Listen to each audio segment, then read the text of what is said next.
This podcast is part of the Planet Broadcasting Network. Visit planetbroadcasting.com for more podcasts from our great mates.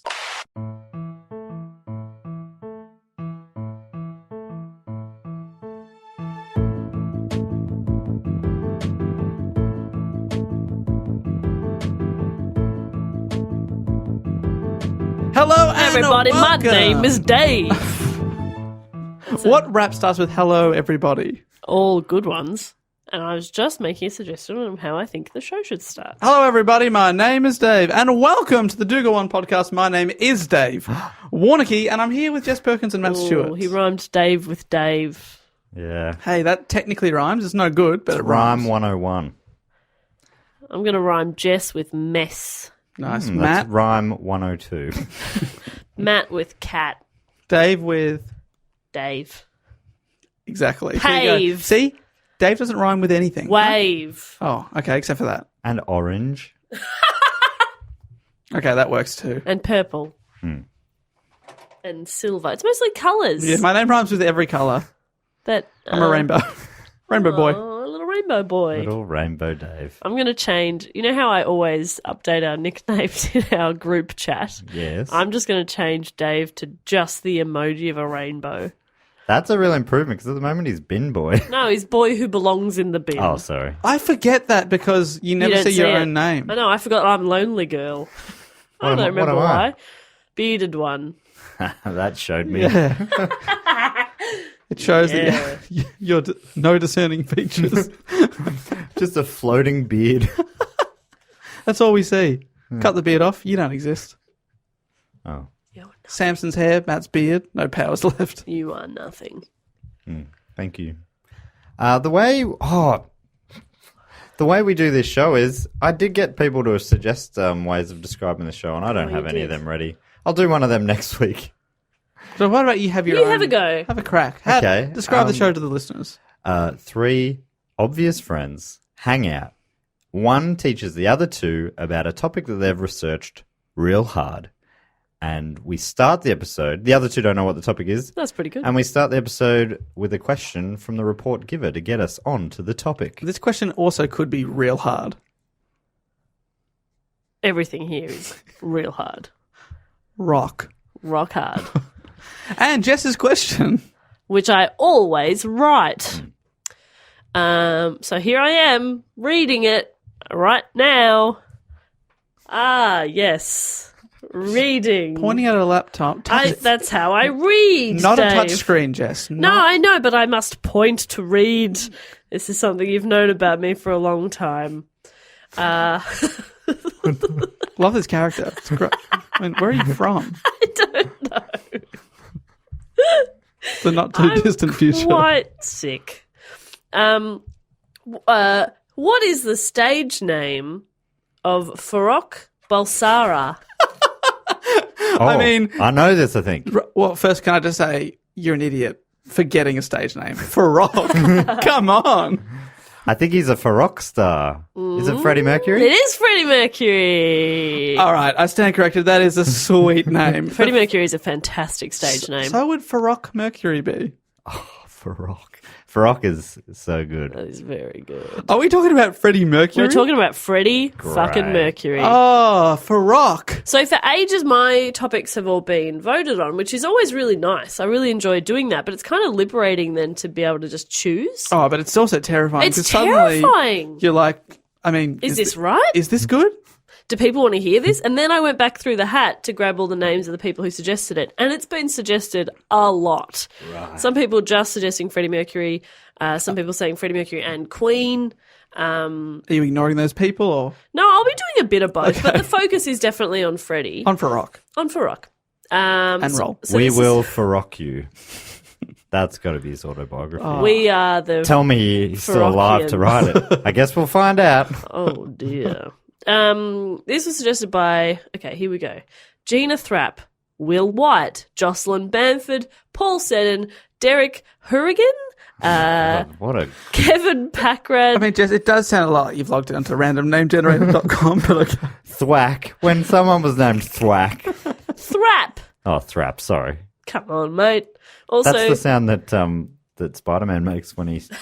jacks off. Boom, boom, thrap. Boom, boom, thrap. We will rock you. Boom, boom, thrap. Boom, boom, thrap. That's a bit of beatbox humour. I'm pretty good at it. Yeah, okay. It was also suggested by Amelia Bartoloni. Every single name. Sorry. has Just been- let me thank these people. I just love he slipped into a slight accent. I didn't. Filoni. These names have been some of the best we've ever had, and we always get great names. This one's just one name. It's Ashmita. Oh my god! And also by Cat Goldman. Okay? Thanks for good. letting me get through that so seamlessly. Wow, every single one of those names was amazing. Thrap, really. Thrap did Copying stand it out. a bit there. Copying it, what love? Yeah, praise. Yeah. What? How did you turn that positive thing I said I into don't- a negative I don't know. thing? I'm sorry, Jeff. Okay, so Boom, boom, thrap. Farrokh Bulsara was born on the 5th of September 1946 in Zanzibar. Did you know that? I did know that. Do you know where Zanzibar is now? Tanzania. God, he's good at little geography, Dude. Rainbow. The capital is Dar es Salaam. And I think Zanzibar must be some sort of a restaurant or chain in America. Zanzibar? Because Jack Black in the song says, To I won't make it, but I'll order in from Zanzibar. And then I'll fucking fuck you discreetly. That's a great Tenacious D song. It's a bit of an oxymoron, Dave. They're all great. It makes So it a tautology, Jess. But Tautology. still, Jess, I still got slam dunked by you there. I love this supportive environment. I love it. he's even supporting. He's going, no, you really got me there. That's how supportive it is. Yeah. You Yeah, fucked me up. again, I'm saying positive. You're taking my tone all weird. Mainly is your head cold, so pray for Bob. Yeah, I know. Pray for But Bob. I Get think it- I sound kind of cool. Get it trending. No? All right. Your face was like, ooh. His parents were from the from a region of the then province of Bombay in British India. They'd moved to Zanzibar for his father's work. He worked at the British Colonial Office. I think he was some kind of civil servant. And Farrokh spent his childhood in India. He began taking piano lessons when he was 7 years old, and when he was 8 in 1954, he was sent to a boarding school near Bombay. The school was called St. Peter's School, and this is where he started to call himself Freddy. Hey. Farrokh didn't cut it. Yeah. in St. Imagine, Peter's. imagine you put so much effort into naming a child, I assume. I guess you don't just do a random word name Not when generator. you come with Farrokh. Yeah. Oh, man, they And must then- have felt so good about that. But then the kid Oh. goes and changes it to like Fred. Yeah, I know. You're like, are you serious? We gave you an interesting name. I gave you the name of a prince, and you've taken a dog's name. What are you, a little dog? Fred. If you're going to be called Fred, will you sleep on the floor, you dog? You'll never be a superstar with that name. Boy, were they wrong. Ooh, sizzle. Ooh. Oh, really? Does he have a noteworthy life in some way? At the age of 12, he started his first band. I just want to say, throughout this entire report, there are some very good band names. His first band when he was 12 was called The Hectics. That's Love a great it. band name. Love it. Especially for a 12-year-old. Pretty clever. It makes you think. Ooh. Ooh. The Hectics. I get it. Or is it The Hectics? My God, it works on 2 levels. Life at 12. Oof.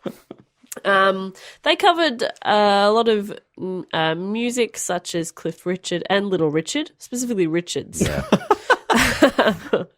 And Freddie wowed his fellow students with his ability to listen to a song on the radio and then play what he'd heard on the piano. I'm really glad you said that.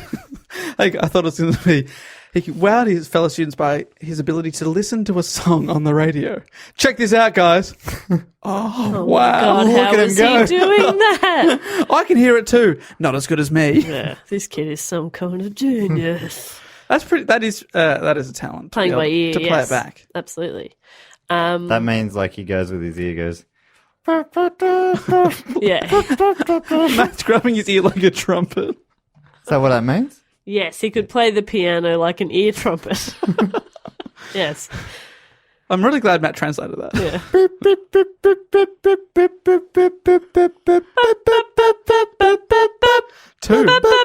Two-hander. Yeah, I can play by ears.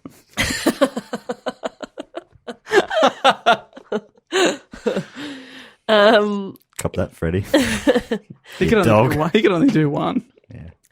In 1963, when he was 17, he moved back to Zanzibar where his parents were still living. And not long after he returned, though, Freddie and his family fled from Zanzibar for safety reasons due to the 1964 Zanzibar Revolution. I mean, you did This just say isn't they funny. Fred Zanzibar. Did I? I was going to let it go, but then Matt and I, we locked eyes. And he gave me a It's not look. funny because it was bad. Lots of people died. Lots of people Fred. Fled. Sorry. Freddie and his family fled Brilliant. Why? for safety reasons. Oh, God, I wish I'd heard that bit before I chimed in. I had said it. Due to the 1964 Zanzibar Revolution, in which thousands of Arabs and Indians were killed. So they left and they went to England. So they moved to the UK and he enrolled in Isleworth Polytechnic, which is now known as the West Thames College in West London, and he studied art there. He ended up earning a diploma in art and graphic design. I might not have known that. I didn't know that. I didn't know that. Huh. Thank you. This has been worth it. After he graduated, he joined a few bands. He worked selling secondhand clothes in Kensington Market with his girlfriend Mary Austin. In 1969, he joined the Liverpool-based band Ibex, later renamed Wreckage. What's Ibex? How's that spelled? I-B-E-X? Ibex? Oh. Ibex. Ibex. Sounds like some sort of a thing you drop into a water, it fizzes up and it makes your tummy feel better. Effervescent. Effervescent. It's an effervescent. It's Have an Ibex and lie down. Yeah. Isn't that a saying? Yeah. Goes all the way back You're to that thinking band. of an Alka-Seltzer. Alka-Seltzer. That's a Well, good that's band a name. good band name. That is good. Freddie and the Alka-Seltzers. Meow. That's a guitar Jess is playing song. that out of her ear. When the band Wreckage failed to take off. That sounds like a Dimebag Darrell side project. Yeah, it does have a metalish Yeah. vibe about it. Well, then he joined a second band called Sour Milk Sea. Did you mean that as a joke? Wreckage failed to take off. No. It was pretty good. Then good stuff. Yes. It was a pretty good accident. Then yes. That wreckage was a pretty good accident. Thank you. Sadly, Wreckage crashed and burned. Yes. Yeah, this is all worth it.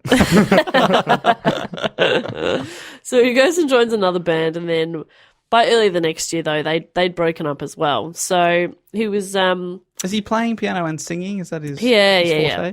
forte? He took up guitar later as well, but his main things were singing and the piano And listening.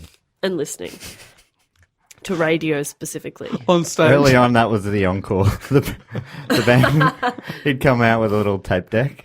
But he put it really close to his own ear. Check this out. Check this out as he nods to the crowd. That was a good act out, Matt. And everyone is just losing it. Look at him go. Oh, it was honestly breathtaking. Yeah. Yeah. A couple of years earlier, though, in 1968, a guitarist by the name of Brian May, a student at London's Imperial College, and a bassist named Tim Staffel decided to form a band. Brian placed an ad on a college notice board for a drummer, and Roger Taylor, a young dental student, auditioned and got the job.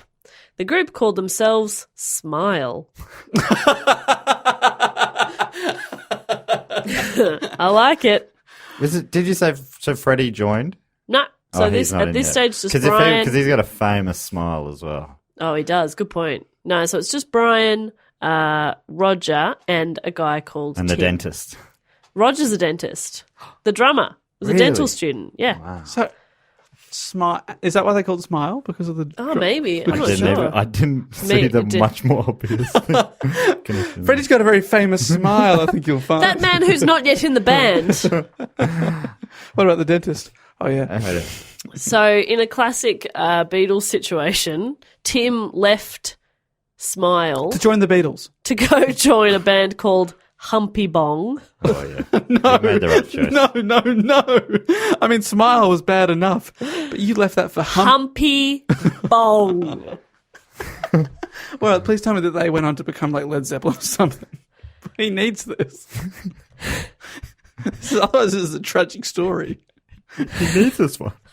Please. Humpy Bong. That was I Humpy. think I know the obvious decision here. Laters, suckers. Bong on, boys. That was Humpy Bong with their hit Humping and Bonging All Night. Humpy Bong. I'd love to know the story behind the name. Yeah. I'd love to hear some Humpy Bong. So after Tim left, Freddie Mercury joined. And at this stage, it's just Freddie, Brian, and Roger. Here's a little fun fact. So Tim, the one who left to join Humpy Bong, Humpy Bong eventually split up. He went on to join another couple of bands and played music for a little while. Led Zeppelin. He did not join Led Zeppelin. He finally left music in the late 70s to concentrate on a flourishing business as a freelance animator and model maker. His work includes Thomas the Tank Engine. Wow. So he did work with the Beatle. True, yeah. Yes. So he was fine. He did well. He did well. Probably lived a better life. Than a rock and roll life. Yeah. Well, let's hear how Freddie's life Yeah, went. there's only ways up. Yes. And then The possibly only down. way is up.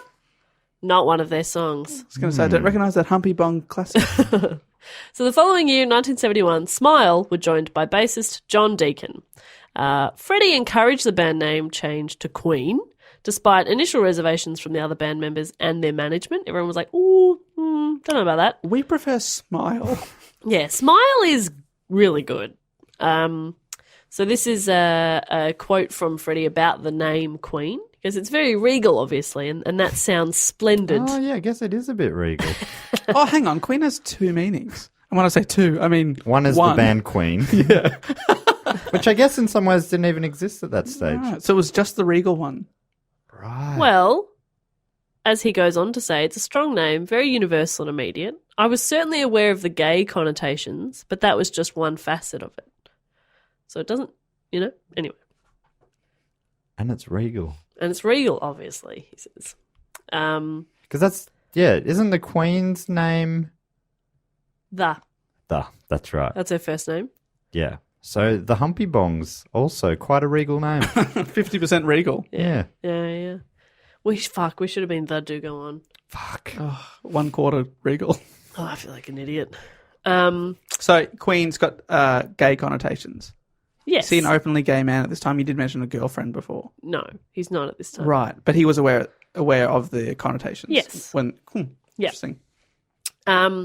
So at about this same time, sort of as they're rebranding into Queen, this is when he changed his surname to Mercury. So now he is in full Freddie Mercury flight. Amazing name. So good. He also used his graphic design skills to design the Queen logo, called the Queen Crest, shortly before the release of the band's first album. The logo combines the zodiac signs of all four members, so it has 2 lions for Leo, because that's Deacon and Taylor, a crab for Cancer, and 2 fairies for Virgo. We're Virgos. Must be little fairies. Are we fairies? It's not fairies, but it's a Thought virgin. We're a virgin woman. Yeah. Well, fairies. What is a fairy if not a virgin woman? Thank you, Matthew. I take it back. There's also a crown inside the Q, and the whole logo is overshadowed by an enormous phoenix. And the whole symbol bears Sounds like there's a lot going on. there's a lot going on. I don't know if I know the Queen Crest. I have it here. I reckon I would have must have seen it, but Yeah, you know it. You know it from like their yeah, yes. right. stuff. It does. It It does look like a country's coat of Well, arms. that's it. Yeah, it has quite a passing resemblance to the royal coat of arms of the United Kingdom, but it represents each member of the band. In 1973, Queen signed a deal with Trident and EMI as their sort of managers. By July of that year, they released their debut album, an effort influenced by heavy metal and progressive rock. The album was very well received by critics. Gordon Fletcher of Rolling Stone called it superb, and Chicago's Daily Herald called it an above-average debut. Whoa. I'd probably put the superb review bigger on my poster, Yeah. and then above average, I'd make that a little bit smaller. Yeah. But that's just me. Yeah. Actually, But you didn't do graphic design, did you? So probably a bit more on brand for me to make it above average. yeah, it's more fun. Yeah. What year is this now? This is 1973. 73. Right. Yeah. That's cool. So he's in his mid-20s, Freddie, this Yeah. time? 47 was his birth, was it? Yeah, that's right. Already got an album out. Nice. He's doing pretty well. However, even the critics received it really well. It drew like not a great or not a huge mainstream attention. The lead single was Keep Yourself Alive, and it sold quite poorly. Their second LP, which was Queen 2, so the first one's called Queen, second one's called Queen 2. Back in the habit. Was released the following year, which is like quite a quick turnaround. Oh, for sure. So it's in 1974. Second album's out. Features Also, back in those days, it's not like you can just plug your guitar into a laptop. Record. Yeah. Like, it's an effort. They did smash albums out. The Beatles released so many in there short Yeah. time. That's true. Yeah, it's crazy when you find out that the Beatles were not around for a long period of time. So yeah, they bring out the second album, and it's got that iconic image taken by a photographer called Mick Rock. Fucking amazing name. For rock. Mick Shortened. for Rock. Yeah. Of the four of them there. And that photo was the basis for the Bohemian Rhapsody video the following year. The album reached number 5 on the British album chart and became the first Queen album to chart in the UK. Seven Seas of Rye reached number 10 in the UK, giving the band their first hit. I don't know if I know that song. Oh, man, it's great. Really good piano intro. Yeah, right. What's it called? Seven Seas of Rye. Seven Seas of Rye. Right. I'm a very casual Queen fan. I had my parents would have had the Queen greatest hits when I was Yeah. a kid. That would be my, So if it's on that, I know it. it is. Oh, okay. All right, I know it. Know it well. Love it. You'll know it when you hear it, because it is one, that album, the greatest hits would be my introduction to Queen, as a kid. Yeah. I probably know a little bit more now, but I still don't know all of it, obviously. But that's a good one. And you said the Bohemian Rhapsody film clip was the following year. Is that from that album or a separate release? Yeah, it's from that album. Oh, so that, on their second album... Actually, no, I beg your pardon. It's on the following year, their third album, which I'll get to in a second. And I'll talk more about that video as well. The album is the first real testament to the band's distinctive layered sound and features long, complex instrumental passages, fantasy-themed lyrics, and musical virtuosity. So in 1974, Sheer Heart Attack reached number 2 in the United Kingdom, sold well throughout Europe, and went gold in the US. It gave the band their first real experience with international success. So they are killing it at this point. They're doing really, really well. And at this point, they start to move away from progressive tendencies of their first 2 releases with more radio-friendly songs. Like they're kind of trying to, just be a bit more commercially available. So Sheer Heart Attack introduced a new sound and melody pattern that would be refined on their next album called A Night at the Opera. Right, so that's a big famous one. Right. Yeah. So A Night at the Opera came out in late 1975, taking its name from a popular Marx Brothers movie. At the time, it was the most expensive album ever produced. I couldn't find a dollar figure on that, and I couldn't find what's surpassed it, but I found in several different places it said it was the most expensive album ever produced at the time. And it's like, how much? Right. I think the most expensive one now would be Guns N' Roses' Chinese Democracy, that one that took him like 18 years. Yeah. And Oof. they spent millions of dollars on it. And then when it finally came out, it was like, oh, is that what you got? Cool. I imagine it would have been a hit if they released it right on the back of one of those. What was the album before that? Double. Anyway, that doesn't matter. Use Your Illusion or something like that. Yeah, I think so. So this is the album that Bohemian Rhapsody was on, which was number 1 in the UK for 9 weeks. It's still the 3rd best-selling single of all time in the UK. Wow. Surpassed only by Band-Aid's Do They Know It's Christmas and Elton John's Candle in the Wind. The wind. It's the best-selling commercial single in the UK. So, yeah, huge. The Bohemian Rhapsody video is generally considered to be the first true music video ever produced, because before that, bands would make like short promotional films or videos of songs before, but they were usually made specifically to go onto a certain TV show. So like they'd be talking about this album and then they'd play this clip. So like Bohemian Rhapsody, the video was quite unique. And Rolling Stones was, this is in an article, is talking about the impact of Bohemian Rhapsody. It says, its influence cannot be overstated, practically inventing the music video 7 years before MTV went on the air. So it's kind of a first, which is pretty cool. That's pretty cool. Hey, Jess, did you talk at all about when they toured Australia?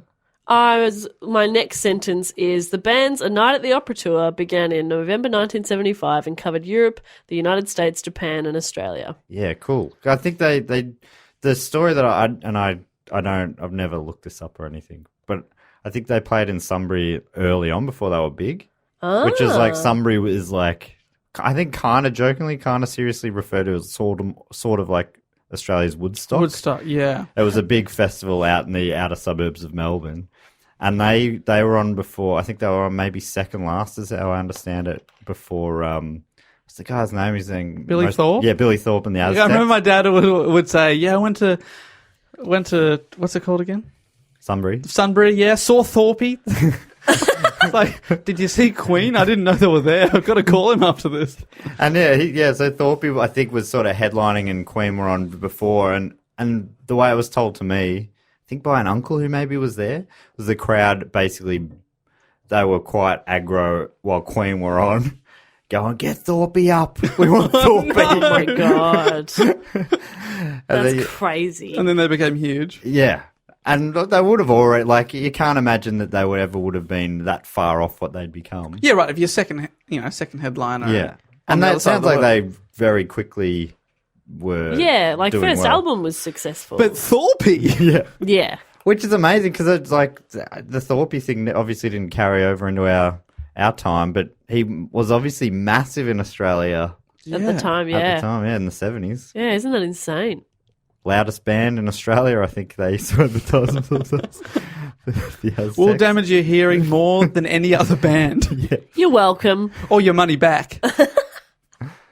So yeah, they were touring all over the world, and Freddie was very well known for his live performances. He had a highly theatrical style that often evoked a great deal of participation from the crowd. A bit of crowd work. No, not crowd work, but like... Where are you from? What do you do? Banker? Oh, you're shit. Yeah, sure. All right. And, Here's another song. 2, 3, 4. This song's called This Guy's a Wanker Banker. Bit of improv. yeah. Rhymes, which means it's funny. All right, I'm going to need an occupation, a place, and a wacky name. All Banker. right. Bank. Mr. Banks. Fuck you.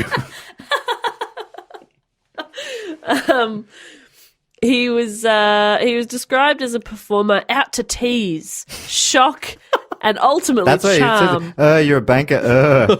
Classic tease. Classic tease. He's just a bully. Yeah. Yeah. You say tease. I say real piece of shit. Tease, shock, and ultimately charm his audience with various extravagant versions of himself. You're a dickhead. Nah, you're all right. Good on you, mate. Let's give this guy a round of applause. Nah, just joking, mate. Hey, you're all right, mate. Yeah. All right, here's a free t-shirt. I got a quote here from a guy called David Bowie. Ooh. Familiar? We've done a report on him. The David Bowie? The David Bowie. Stage name of Johnny Cash? Yes. This is David Bowie talking about Freddie. He says, Freddie took it further than the rest. He took it over the edge. And of course, I always admired a man who wears tights.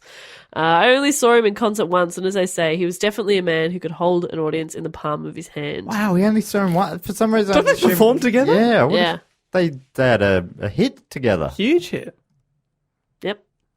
Maybe, or maybe not. Maybe he was like a real diva and he would just stay backstage. Also, love the fact that David Bowie is saying that someone took it over the edge. Yeah. I mean, Yeah. Ziggy Stardust, the Thin White Duke, these are characters he created. Yeah.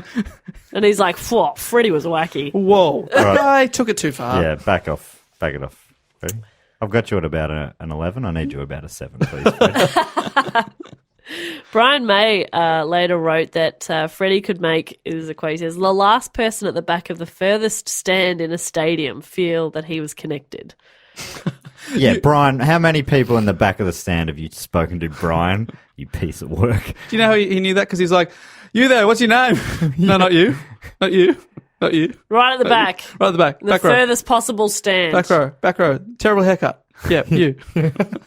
Yeah, I'm talking to you. Oh, it feels like he's talking to me. Okay, that's something we can do at our future live shows. Great. Yeah, Really you connect with the back. Yeah, you Yeah. think you're safe in the back row. We will tease you. I'm going to get you. Don't have an ordinary haircut down the back. Can we get headset mics so I can go roaming through the crowd? Like So- Madonna-style can do- microphones. Yeah, like Madonna roams through the crowd, Just crowd work. just picking on people. Yeah.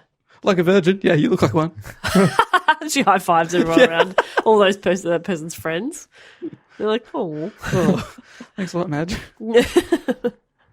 Anyway, one of the greatest live performances in history was Queen's performance at Live Aid in 1985. Have you ever seen footage of this? That one where it gets that Yes.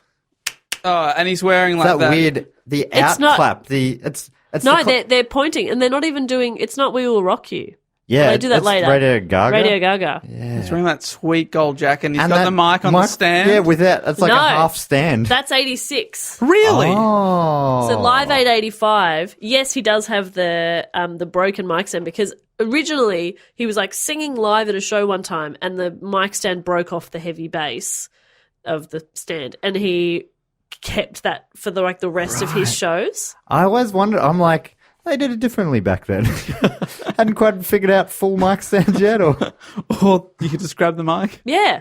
And he did that on purpose because he could sort of play with it quite a bit.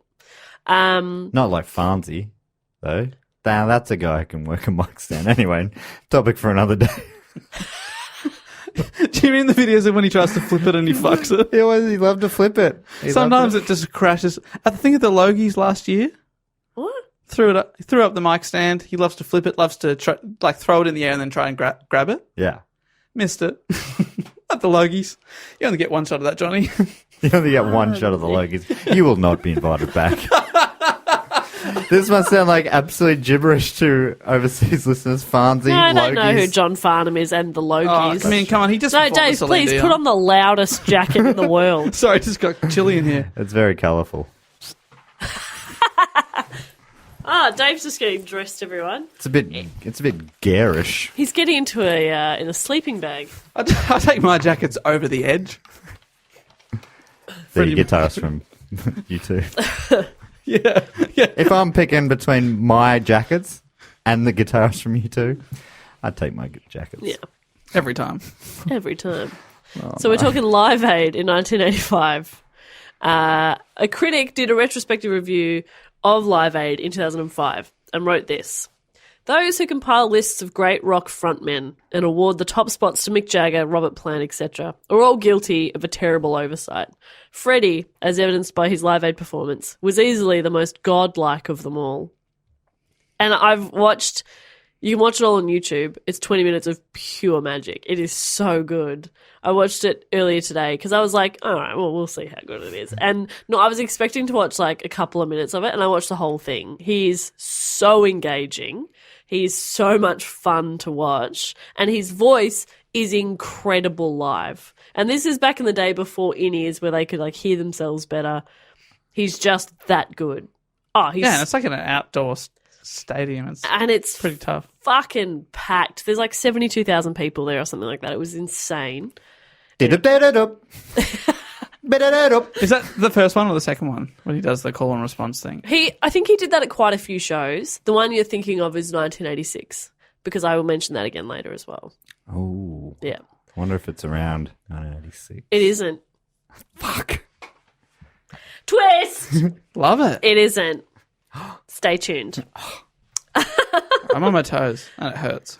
Well, stay up there. Dad's pirouetting. Ow. I don't care. I'm in the second position. Don't care. Which, as we know, is Doggy. doggy. I'm on my tippy toes doing doggy. This is weird.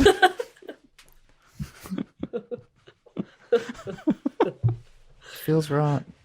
You always go into doggy second. Anyway. He's always skipping a dog. Well, what other order do you do? Never mind. Oh dear. All right. Let's start from the beginning. Number 1.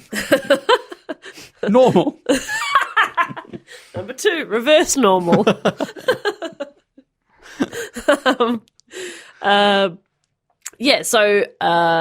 So what Matt was talking about before was the audience clapping along to Radio Gaga because it was based on the video, the music video for Radio Gaga. It had like this clap, clap, and then it sort of like all put their fists out in the air. So everyone in the crowd is doing that. And this is Brian May talking about seeing that in the crowd. He's like, I'd never seen anything like that in my life. And it wasn't calculated either. We understood our audience and played to them, but this is one of those weird accidents because of the music video. I remember thinking, oh, great, they've picked it up. And then I thought, hang on, this isn't a Queen audience. This is a general audience who've bought tickets before they even knew we were on the bill. And they did it. How did they know? Nobody told them to do it. So everybody in the crowd knew. That's pretty cool. He does understand how mob mentality works, right? God, you are just shitting all over anything joyful today. What? No, it is. No, the real Brian lesson- May is right. They all just magically figured it out individually. No, the real lesson there is that it's not just Queen fans. Everyone's a Queen fan. Yeah. Huh? Thank you, David. Yeah. Matt, leaf out of Dave's book, please. Please. Thank you. Okay. Remember to give that leaf back. Over the course of his career, Freddie performed an estimated 700 concerts in countries all around the world with Queen. I've touched on the success of Queen. I think there's obviously a lot more detail that could go into that too. But I want to look at Freddie as a person as well. Okay. Let's have a look at him. It's about Freddie Mercury and Queen. Yeah. So in addition to his work with Queen, he also put out 2 solo albums, several singles as well.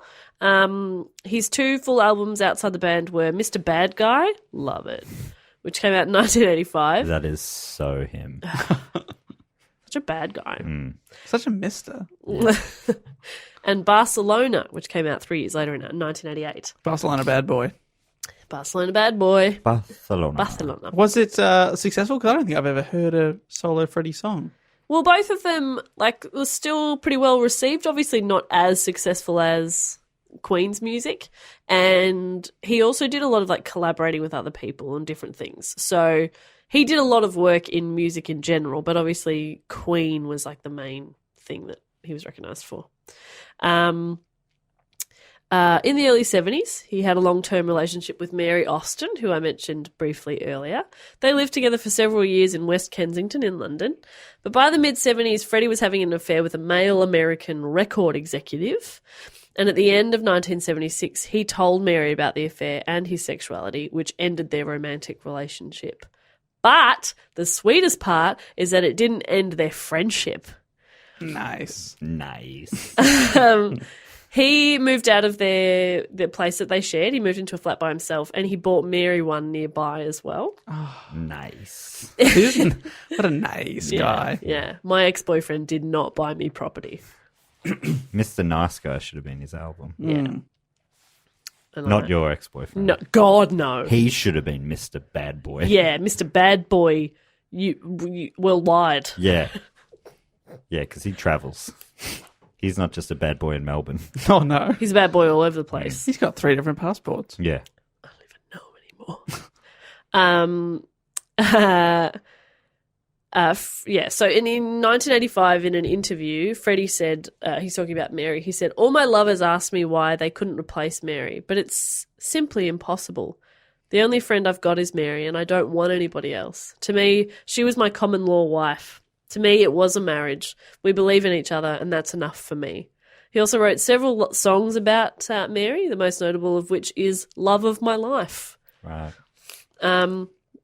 So there's a bit of not speculation around his sexual orientation, but some say he hid it from the public, while others would argue that he was very openly gay. Keep in mind that homosexual acts between adult males over the age of 21 had only been decriminalised in the UK in 1967. So it wasn't exactly the safest or most inclusive time to be gay. Do you think it's a coincidence that the year before they brought home the World Cup? Maybe. And then all of a sudden they said, let's let people love. Yeah, because they were just they lined up. I actually think it might have been in relation to an event in Australia in 1966. Pray tell. Some sort of Sporting cup. Ah, sporting cup. Some sort of football. Am I saying that right? That's another one of my favourite Warnocky bits. Am I saying that right? Am I saying that right?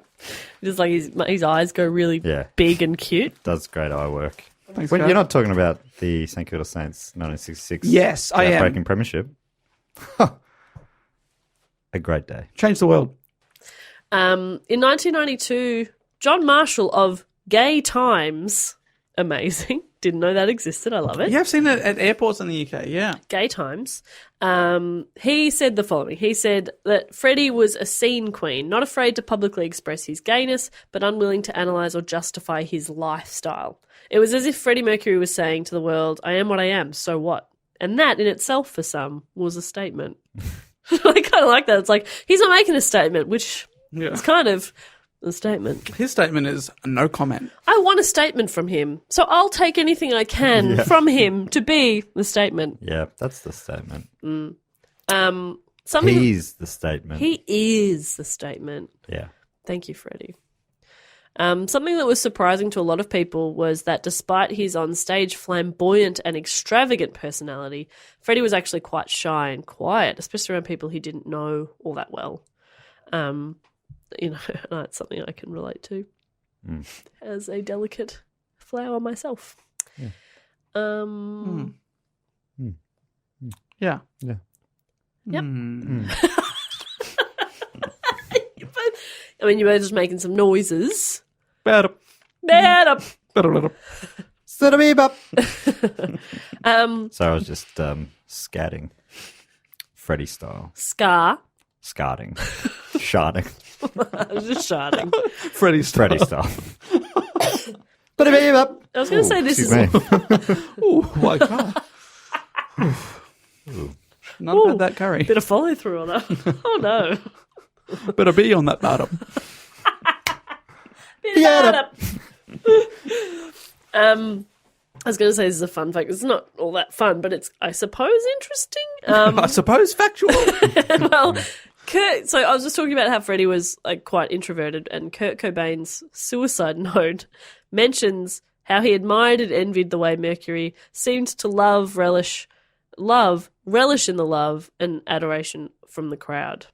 When he was on stage, he was on, and he was having the best time. It was really engaging. He was he's a delight to watch. It's so fun. Right, but Kurt didn't feel that way when he performed. Of himself, yeah. So he admired that in Freddie, but probably didn't feel like he could replicate it himself. So after fans noticed Freddie's increasingly gaunt appearance, in 1988, the media reported that Mercury was seriously ill, with AIDS frequently being mentioned as a likely illness. He flatly denied this, insisting he was merely exhausted, too busy to provide interviews. Also, he didn't do a lot of interviews anyway because he was quite shy. But he was just no, I'm just tired. I'm just really burnt out. We tour a lot. He had, in fact, been diagnosed as HIV positive in April of 1987, but he didn't make his illness public and denied that anything was wrong. But despite the denials, the British press pursued, and there were rampant rumours over the next few years, fueled by his increasingly gaunt appearance. He just got really, really thin and quite grey.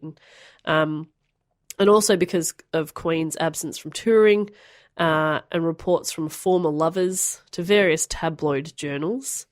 By 1990, so over a couple of years, rumours about his health were rife. They were everywhere. He kept his condition really private to protect those closest to him, but Brian May confirmed in an interview several years later in 1993 that Freddie had told the band much earlier that he was sick, probably quite soon after he found out. He told the band. But they all kept it quiet, which I think is quite nice too. Like, Freddie didn't tell many people, but those that he did all protected him and all said, "Nah, he's not. He's fine." They weren't like, "I will neither confirm nor deny." I will not make a statement, and that is my statement. Ooh. What does that mean? Choosing not to make a statement was, for some, the statement they needed. So the music video for These Are the Days of Our Lives features a very thin and sick-looking Freddie in what are his final scenes in front of the camera. The rest of the band were basically almost on call. They were ready to record whenever Freddie felt able to come into the studio. It was like an hour or two at a time, whenever he felt like he could. And Brian May said he just kept saying, "Write me more, write me stuff. I want to just sing. I want to sing this and do this, and when I'm gone, you can finish it." Like he was kind of fearless. And just a guy called Justin Shirley Smith, who was the assistant engineer for those last recording sessions, said, "This is hard to explain to people, but it wasn't sad. It was very happy. Freddie was one of the funniest people I've ever encountered. I was laughing most of the time with him. Freddie was saying, I'm not going to think about it. I'm just going to do this." He just wanted to get on with the music, which I want to just put out to you guys now that I would have a very the opposite thought if I ever... I mean, I've got a cold right now and I thought about just cancelling the whole show. Not just the recording, but just like throwing in the towel. Right, it's over. We're done. If it was me, I'd come out. I was like, "Come on, I'll just say words. You can finish it later." You can edit it together later. Hello. Goodbye. Fred. I've got a great imagination. Jeremiah John. Jigsaw puzzles. 79. Hello. Again. Where have I been? Well, hey, where's all the questions coming about? He's getting defensive. It's a very defensive final recording. Back off. No, I'm sorry. Hey, you're all right. I always go through all the stages of grieving. Yeah. Got acceptance. Yeah. I can't wait to hear that report. If anyone wants to chop that into a report. Somehow. Yes. Where are these questions coming about? Anyway, so they're continuing to work. They're recording.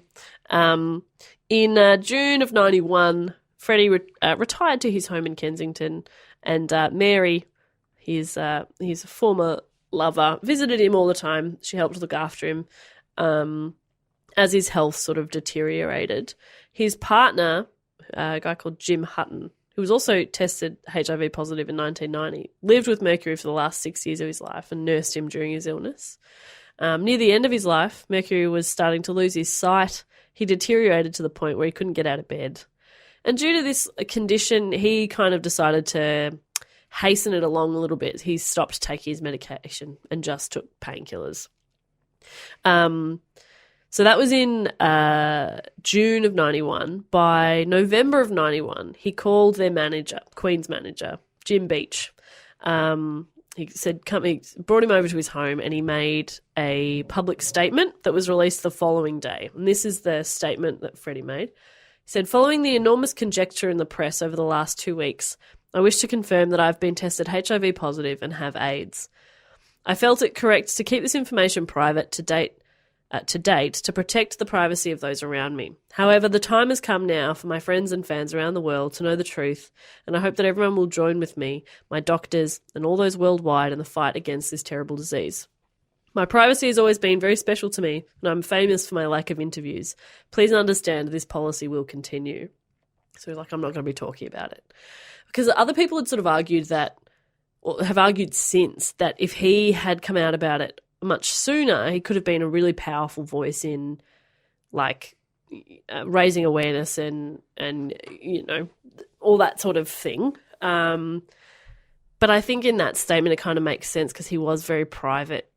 Then it makes sense why he didn't say anything, because it was just sort of he wanted to protect the people around him, and I don't know. I kind of I mean, that's a very, very personal choice. Of course. Yeah, You can't totally be like like, pressure. he great. should have said something. Selfish. Yeah. Seriously, it's Sounds up like to the individual. He's the one dying. Yeah, he should be able to deal with that in any way that he wants to. He knows he's going to die. And he wanted to do that privately and keep working. Yeah, if you want to say something, then amazing. But, Then, yeah, great. But if you want to shut the door and, die alone in your bedroom, that's also... That's fine too. I'm just looking because I was alive then. You guys were barely alive then.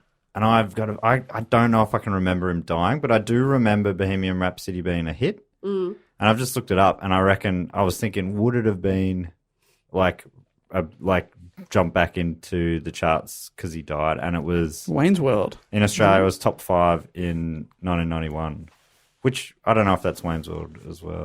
Wayne's World's 92. Right. I've got that later. Yes, that's. There was a huge resurgence in the US because the Queen had kind of lost. They always had a following in the US, but it dwindled. Yeah. And they kind of stopped touring there too. And then once Freddie died, spoiler alert, there was like a big jump. Oh, and I talk about it literally in probably another couple of minutes. I remember hearing, I don't know if this is true or not, but the film clip they made for, is the song called I Want to Break Free or Break Free or something like that? And it's him in drag. Yep. Vacuuming. They're all in drag. Oh, they're all in drag. And I on some rock documentary I saw a while back, apparently that hurt their popularity in America with the conservative sort of Bible Belt regions. I don't know if that's 100% true or not. I think that's true. I think it was, but like they were just being silly. Like they didn't give a fuck really. They were just like, no, this is funny. Yeah. I mean, it's Freddie was kind of like- an iconic look, right? Doesn't Bart dress like that? Like Fred in that and he's got the vacuum cleaner. Yeah. Like it's a real iconic outfit. On the evening of the 24th of November, just over 24 hours after issuing that statement, Freddie Mercury died at the age of 45 at his home in Kensington. The official cause of death was bronchial pneumonia resulting from AIDS.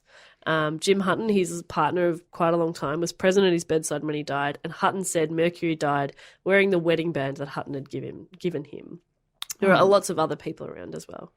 Right, so he must have known that it was... He must have felt that it was, he gave a statement like 24 hours beforehand. Amazing. Yeah. His funeral service was 3 days later on the 27th of November and was attended by his family and 35 of his close friends, including the remaining members of Queen and Elton John. His coffin was carried out of the chapel to Take My Hand, Precious Lord, and You've Got a Friend by Aretha Franklin, who only just passed away very recently as well. But that was at Freddie's request. He wanted that. He wanted Aretha Franklin played. Also in accordance with his wishes, Mary Austin took possession of his cremated remains and buried them in an undisclosed location. The whereabouts of his ashes are believed to be known only to Mary Austin, who has stated that she will never reveal where she's buried him. Wow. Which is pretty amazing. Their friendship seems really incredible. In his will, he left his London home to her, rather than his partner Jim, saying to her, "You would have been my wife, and it would have been yours anyway." He also left her the vast majority of his wealth and recording royalties. Well, she's doing very well. She's doing very well. He left £500,000 to his chef, $500,000 to his personal assistant, $100,000 to his driver, and $500,000 to Jim Hutton. His partner got the same amount as his chef and his PA. Mary gets the house. And the partner had been there for the last 6 years. Ongoing. Who'd been living with him for the last 6. Looking after him and also... Looking after him. I think they'd been together for a while before that as well. And also dying himself. Yes. Although he only died in 2010. Oh, really? Yeah. So he was HIV positive, but that doesn't mean AIDS. Right, no, it develops into AIDS. So he was HIV positive. He died in 2010. So Mary's got the house. She still lives there. It's the Garden Lodge in Kensington with her family. The outer walls of Garden Lodge became a shrine to Freddie following his death, with mourners paying tribute by covering the walls in graffiti messages. 3 years after his death, Time Out magazine reported, since Freddie's death, the wall outside the house has become London's biggest rock and roll shrine, and fans still go there to pay their respects. So isn't that amazing? We should go there. We should definitely go there. Yeah. Yeah. So I think that's pretty amazing. I like that relationship, and that it almost feels like, fame must be such a strange thing to go through. And if, I mean, obviously we have an idea, but Like you said, but the people that are like there before, I can still walk down the street, okay, Bob. You're the one who has to go out shielded by big sunnies, big sunnies. and my my large burly security guards, Rocco and Dave. This Dave, Yeah. I protect you. yeah, he's got With a little, my life. He's got a little drone. He shoots little pew pew pew if somebody gets too close to me. Yeah, mainly, Kids, toddlers and Yeah. dogs. Yeah, who are Jess's biggest fans. yeah, but also Big in the dog community. She's done a lot for them. Yeah, there's a dog named Bop. it's true. So on Twitter, there's a dog named Bop. It's a cat named Warnicky, a dog called Bob. And And nothing called fuck Matt. you, Matt, apparently. And Matt can go fuck himself. Sorry, Matt. Nah, fair enough. Just a little bit about his legacy. So as you kind of touched on before, Matt, in the US, Queen's popularity had lagged in the 80s, but sales of Queen albums went up dramatically in 1992, the year following his death. And the movie Wayne's World, which featured Bohemian Rhapsody, also came out in 92. So that's given it a bit of a boost as well. According to the Recording Industry Association of America, Queen has sold 34.5 million albums. Apples. Wow. Do you get one free with every album? 34.5 million albums in the US by 2004, which is about half of which have been sold since Freddie's death in 1991. So a huge gap, a huge boost at the end there. Estimates of Queen's total worldwide record sales to date have been set as high as 300 million. And how many apples? About 300 million. Amazing. And one. Oh. Someone accidentally got sent two. Yeah. And they were like, I'm not sending this back. Can eat it. In the UK, Queen has now spent more collective weeks on the UK album charts than any other musical act, including the Beatles. And Queen's Greatest Hits is the best-selling album of all time in the UK. There are several statues and memorials of Freddie all over the world, including a 10-foot-tall statue in Switzerland, where people still gather every year on the first weekend of September to celebrate. Did he have a connection? Yeah, I think he rented a place there for a while, and I think that's where he wrote quite a bit of music. Oh, right, okay. So it's in a specific area that he spent quite a bit of time. At the closing ceremony of the 2012 Summer Olympics in London, Queen performed We Will Rock You, with Jessie J performing the vocals. However, before they started, a giant screen on stage showed Freddie's call and response routine. Matt, give us an example of Freddie's call and response. Bit-a-bit-up. Yep, perfect. Shib-it-a-bop. Shib-it-a-bop. So they showed Freddie doing that. Bit-a-bit-up. Bit-a-bit-up. Ba-da-ba-da. Shib-it-a-bop. Shib-it-a-bop. Bit-a-bit-up. Ba-da-bop. That's beautiful. He said your name a lot. Bit-a-bop. So they had, this screen of Freddie doing that from a 1986 Wembley Stadium show. That's one where he's wearing the gold jacket. And the audience at the closing ceremony were responding to like this giant screen of Freddie doing it. It was really cool. That is. And you know how I feel about opening and closing ceremonies of Olympics. Fondly. We were all thinking it. Yeah. I was about to say that before you did, but...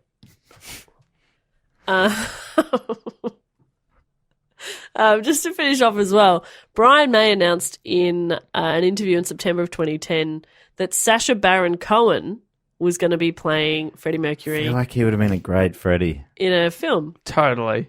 Just because of the resemblance. So Time magazine also commented on the resemblance, but also singing ability. Not that I don't know that I've heard Sacha Baron Cohen sing. Have you seen Madagascar? Oh my god, of course. I like to move it. I think he's also in, what's that, Victor Hugo? Les Mis, the film adaptation. Oh shit, he is too, isn't he? Yeah. Which I haven't seen, not being a musical goer, but I believe he had a cameo, or at least a cameo. As well as Rusty and Huge were both in there as well, weren't they? Yep. Was Rusty in there? I think Yeah, was Rusty's in there. Oh, he's in there. My mate. Your mate. I've So- retreated, Bob. He's That's a quick- retreated Bob. I've retreated. I'm gonna retreat her to a nice meal. I haven't really got my head around this Twitter game, but I retreated, Bob. Just did my best tweet ever. 600 retweets. Yeah. I made 600 people run away from the screen. That's how disgusted they were with what I wrote. God bless. I'm edgy. God save the Queen. God look after New Zealand. And God retreat Australia. Bloody hell. All right. I'm Russell Crowe. What does he think retreat means? Wait, I don't understand the question. Okay.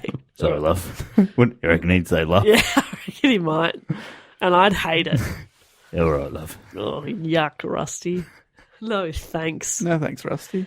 Anyway, so Sacha Baron Cohen. Sacha Baron Cohen. Filming was planned to begin sometime in 2011. Weirdly, though, in 2013, Sacha Baron Cohen dropped out. So I don't think they'd filmed, or maybe they'd done a little bit. I don't know. He dropped out due to creative differences with the members of Queen. Oh. Didn't get along with Queen.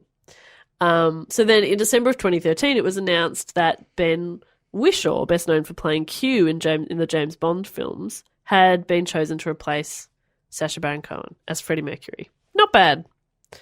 But then he also dropped out. Right, because he's quite nerdy. But I suppose that's the look in James Bond. Maybe he's less nerdy looking Yeah. if he's not dressed as Q.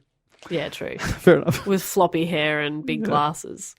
So then on the 4th of November 2016, it was announced that the film was now backed by 20th Century Fox and shooting was set to begin in early 2017. And Freddie will now be played by Rami Malek. And at this stage, it's set to come out in the next couple of months. It's been quite a process. Yeah, I think I watched the trailer for it. Yeah, he's Mr. Roboto, right? Or something like that. What's that show? Mr. Robot.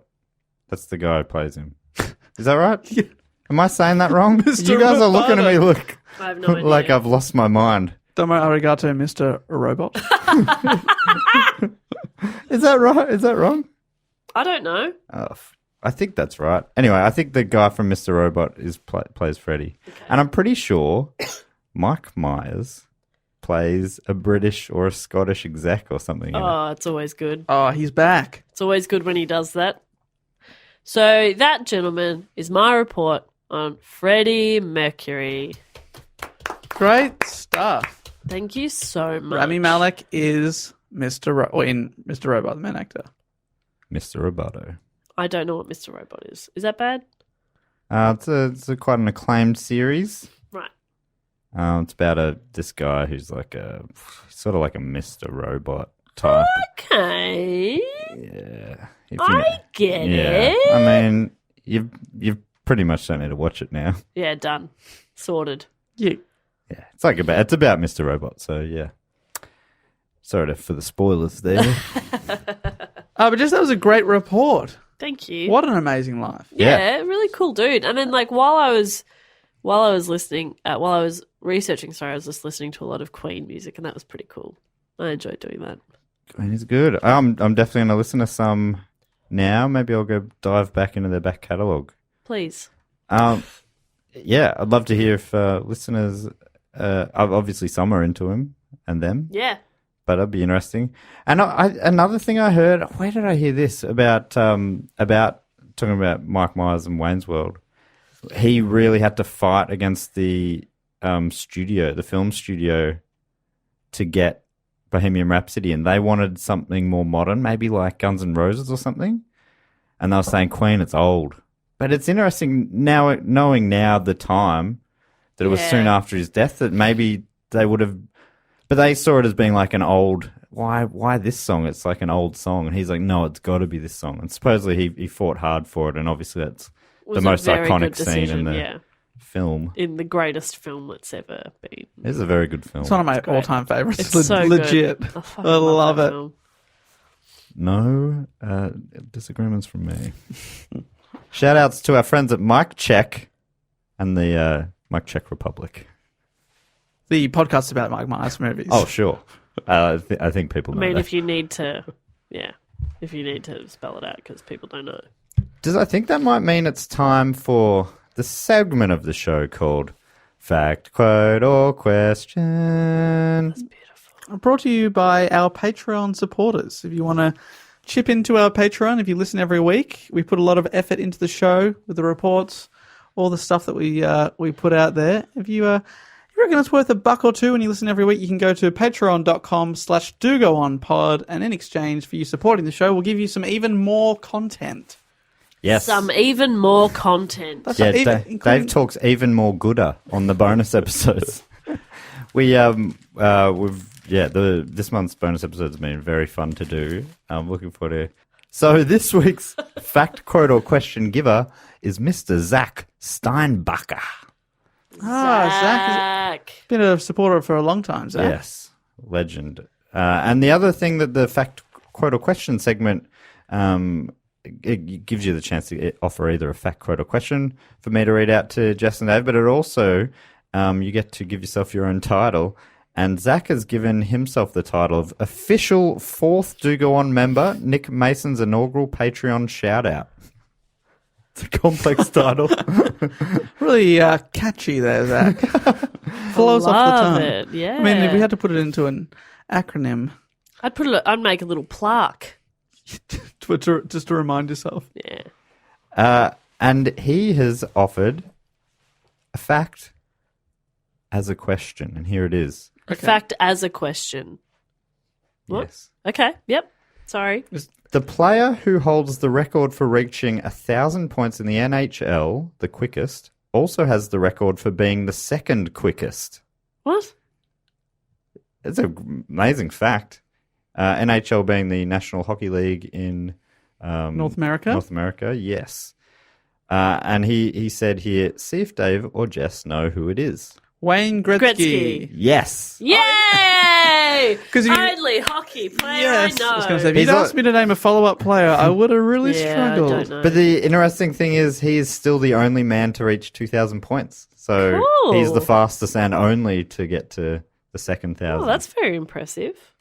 Oh, that is really cool. The only other player I know is Ovechkin, the Russian guy that just won with bless you. So fucking stupid. You hate it so much. He hates it. You dumb fuck.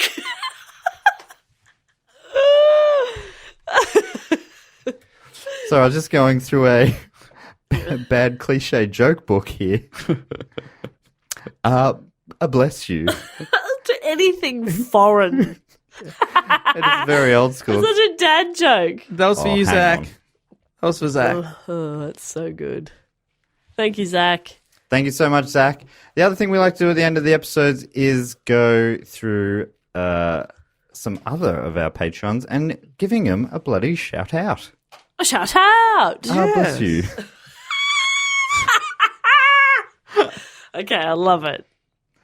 You just got to get in them. Also, can I tap out just for 1 week? Of coming up with the thing. Yeah. Yeah, sure. All right, Matt, come I'm on. tired. You and I. It's you and me, baby. Come on. All right, so the episode was about Queen. Yes. So what about like I mean, it could be band names. We've probably done that before. But what about we've done stage names before as well, haven't we? What about call and response? What? Yeah, great. Well, it could be. So I mean, pretty wide brief that. But so what? If they were on stage, what would be their call and response? Okay, and then we'll act it out. Yeah. All right, Love it. let's give this a crack. I'd love to thank from Parker in what I believe to be Colorado, Oh, yeah, baby. in the United States of America, Alexandra Kosmiski. Bless you. Bless you. Bless you. Is that the call and response? Is that what you're going to be for Alexandra? Bless you. Bless you. That's really nice. 'Cause that's offering A blessing. offering a blessing. It's a religious ceremony. Oh, I mean, nice. that's what they said. Queen's concerts were like religious ceremonies. That's what I call church. Ah. Yeah. Thank you, Alexandra. Great name, Alexandra Kosmiski. I like Bless that you. quite a lot. Bless you. And I'd also love to thank from British Columbia in Canada, Dustin Bullchild. Oh. Just a couple of cracking names straight off the bat. Child. That's the call? Yeah, where's the response? And what's the response? Is it you just want it back at you? Or do you moo and we say child? Oh, that's good. That's I good. say moo, you say child. Moo. Child. Moo. Child. Love it. Or I say merp, you say Baby. Yeah. moo. Wah, moo, wah. Oh, I'm so sorry. This has this It's proved my fault, why but, Jess yeah. should always do this. What could you? I mean, it's not too late. Nah, let's keep going with this. This is great. Thank you, Dustin from British Columbia. Do we say it's from Canada? Yeah. Man, that's so cool. He's listening. BC. Meh. That's Wah. great. Thank Wah, you. wah. Can I thank some people? Please, Jess. I would like to thank from... What's that? I'd like to say, having a look there, Baduri? Yeah, it's going to be... Being a Queensland town, that'd be Baduri. Or Clooney Station. I've lost it. Or is that too much information now? Have I just given his full address now? That's the place he lives at. Let's just say Baduri. In Queensland. Let's also say his postcode. I'd like to thank And a description. 5'7", black hair, big mustache. It's quite short, but he's got a big mustache. Patrick Tully. Patrick Tully. Oh, from Outback Queensland. Looking at these, oh, this is an amazing place. Look at that. That's Aussie as. So I reckon his call and response will be, "Coo!" Yeah. And then you go, oh my God, civilization. That's a pretty sad concert though, if his response is an echo. Well, That is- Patrick Tully, that's so great that you're listening out there on that beautiful rural block. Yeah, thank you. Thank you for sorry. Sorry, I'm an idiot. I'm not sorry. I would also like to thank, a bit closer to home, from Mount Martha here in Victoria, I'd like to thank David Brown. David Brown. Great name. Sounds like a man you could trust to read the weather. Is there maybe that's because there's a Darren? David Brown. Darren Brown. Can I trust that guy? Isn't David Brown the one who wrote the Da Vinci Code? Oh, Dan Brown. Fuck. that's his dad. Yeah. David Brown's my dad's name. You can call me Dan Brown because that's my name. Mount Martha. I've played golf at Mount Martha a few times. Lovely. Okay, Lovely so, place. so his call and response is 4. I was about to yell 4, 5. That's the response. They They should just, count. they just keep counting Yeah. up as it comes. 4, 5, 6, 7. Stops at 7. Obviously. Obviously. Start again. No, that's annoying. Don't stop it at 7. Lucky 7. Service. Ugh. David Brown, keep doing what you're doing because it's good stuff. That's great. Thank you, David. Now, I would like to thank from Smithfield, Pennsylvania, the United States of America, Curtis Bloom. Ooh. Cousin of Orlando. Oh, definite relation. Definite relation. Does sound like Kurt Bloom. Kurt Bloom. Bloom, obviously flowers. And the noise of a flower is, of course, Matt. Petal! Puddle? Petal! Petal. Okay. So he says pedal, we say puddle. Petal! Puddle. Petal! Puddle. Fuck, that This is is the cute worst. as Oh, shit. Dude, sorry. Yeah. We are I could nailing not get this. those words back into my mouth. Pedal, puddle, power. Pedal, puddle, power to Curtis. People are at home going, patrons are going, please don't be me this week. Please Yeah, don't be please. me This is so stupid. That's great. And Good finally, stuff. I would like to thank all the way from Hamilton in New Zealand. Another beautiful spot. New Zealand. I paused for Jess to say that. She does it every time. Oh, I'm getting predictable. From Hamilton, it is Riley Stokes. Oh, that's a good name. That is Riley a Stokes. bloody Which, good by name. the way, I said I was at work the other day at my day job, and I was signing someone up to our loyalty program, and I got a first name and last name, and I went, "Oh, those are good names." And she was quite taken aback. She didn't laugh at it. She was like, "Thank you." Like she was quite flattered. Well, so she should be. So absolutely, but I was just like, High praise. it's a weird thing to say to someone. I'd love to have a complimentable name. Yeah. Imagine that. I got a pretty plain Jane name. Do you ever say that when you sign people up to the loyalty program? Poor shit name. Yeah. What a shocker. Sometimes I say, God, your parents were cruel, weren't they? Matt Stewart. Riley Stokes. Riley I Stokes, think great fire. name. Riley So Stokes one of the classic call and responses is, "We don't need no water. Let the motherfucker burn. Burn, motherfucker. Burn. Stoke the fire." Yeah. Is that? Riley stokes the fire. Yeah. Love it. I was going with Riley didn't start the fire. Riley didn't stoke the fire. Perfect. What are we Little doing? less swearing in it. Ooh, it's a bit crass, that first one. When I think of Riley, I think burn, motherfucker. Burn. Sorry, Riley. Riley doesn't give me that vibe. No, Kiwis it's are true. very nice people. Yeah. All right. What about this? Have fun out there. Ooh, That's the call. take it easy. And the response is, Put on sunscreen. thanks a million. Okay. Let's go for it. All right, here we go. Have fun out there. Thanks a million. Oh, that's a gig I want to be at. That's a keeper. Crowd surf out to friendship. Whoever is, Oh, fuck yeah. whoever says Robert Plant's the greatest frontman ever is obviously overstooked Riley Stokes with his call and Overstook? overstook Riley Stokes. Robert Plant, obviously his famous call and response is puddle. Power, Puddle. power. And it was puddle. It's pedal, puddle. Pedal, no, it's pedal power now. Yeah, he's a big biker. Love riding. Keep on pedaling. Pedal, pedal, pedal. Thanks for everyone. In summary, that supports the Patreon. You're fantastic. I feel like You're a fantastic. you're the call, we're the response. Together, we make a great show. Thank you. It's beautiful, Dave. That is beautiful, Dave. Just wanted to sum it up. And to sum up the whole episode, if you want to get in contact at any time or buy tickets to any of our upcoming shows or just say hey, you can always head on over to our website, dogoonpod.com. And then there's @dogoonpod for Twitter, Facebook, and Instagram. We're always online. And if you're coming to our Melbourne show, remember to contribute generously to Jess's snack bucket. I thought it was a magnet bucket. Well, magnets and snacks. This feels like a real rort. I mean, Do not give her no. money. Snack bucket sounds like a KFC meal. Okay, it's just I'm taking donations if you want to contribute to my magnet collection while we're on tour. And also, I said that I wanted to look after snacks for you guys. So really, it's for your benefit too Thank if you people so give me much. their money. And if they have any pound that they're like, oh, I can't be bothered taking this and exchange it. It'll only be $10 worth. What's the point? I'll just leave it there. Just chuck it my way. I'll look after it for you. All right. I reckon just hold on to it and just one day get back over there to sunny old Britain. Nah, just give it to me for snacks and magnets. Snacks and magnets. What do you, just quickly, would you guys have a favourite Queen song?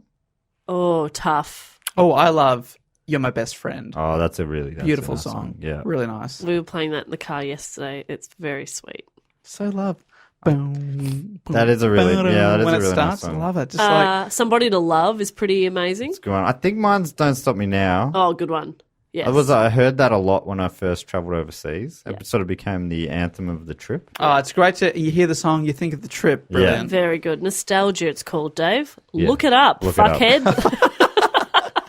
You've taken a beautiful moment there, Jess, and made me feel like a fuckwit. Good. That's my job. Thanks for telling it like Ooh. it is there, Jess. Jess? Yep. Ooh, you're making me live. Thank you. You're my best friend.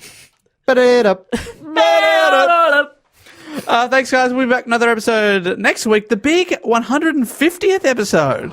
Cannot wait. We'll be here. You'll be there. It's going to be great. Who knows what else will happen? Who knows? Who knows? All right, thanks again, guys. See you then. Bye-bye. Bye. La-la-la-dos. Incredible.